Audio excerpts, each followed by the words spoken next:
আগে অনেক ভালো ছিলাম। হাসিনা যাওয়ার পর দেশের যে পরিবর্তন হওয়ার কথা, কোনো পরিবর্তন আমরা পাই নাই। আগে অনেক ভালো ছিলাম হাসিনার আমলে।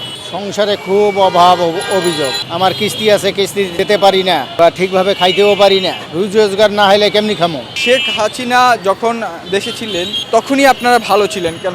সে তো একজন স্বৈরাচার সরকার ছিল। আমাদের গরিব মানুষের কি আর স্বৈরাচারী করব? যারা অর্থশালী তারে স্বৈরাচারী করব। হ্যাঁ, আমরা খাইতে পারছিলাম, ঠিকভাবে চলতে পারছিলাম, রুজি রোজগার হচ্ছিল ভালো। আমার এটাই শান্তি। ফ্যামিলি কার্ড কি পেয়েছেন? না, পাই নাই। ফ্যামিলি কার্ড দিবার চাইছিল প্রতি ঘরে ঘরে, এখনো সে ফ্যামিলি কার্ড আমার কাছে পৌঁছে নাই। এ পর্যন্ত কোনো উন্নয়ন কাজ দেখি নাই বা আমাদেরও কোনো উন্নয়ন হয় নাই। আগে থেকে আরো অনেক নিম্ন পদে গেছি। এখন তো ওই কোনো রকমে আর কি চলতেছে, টানা হাসরা, শাকসবজি, ডাল ভাত এই। বর্তমান যে বাজারে দ্রব্যমূল্য দাম কি নিয়ন্ত্রণে আছে না ঊর্ধ্বগতি? বর্তমান ওরা নিয়ন্ত্রণে আছে বাজারের দাম, কিন্তু ইনকামের আমার কোনো ইনকাম নাই।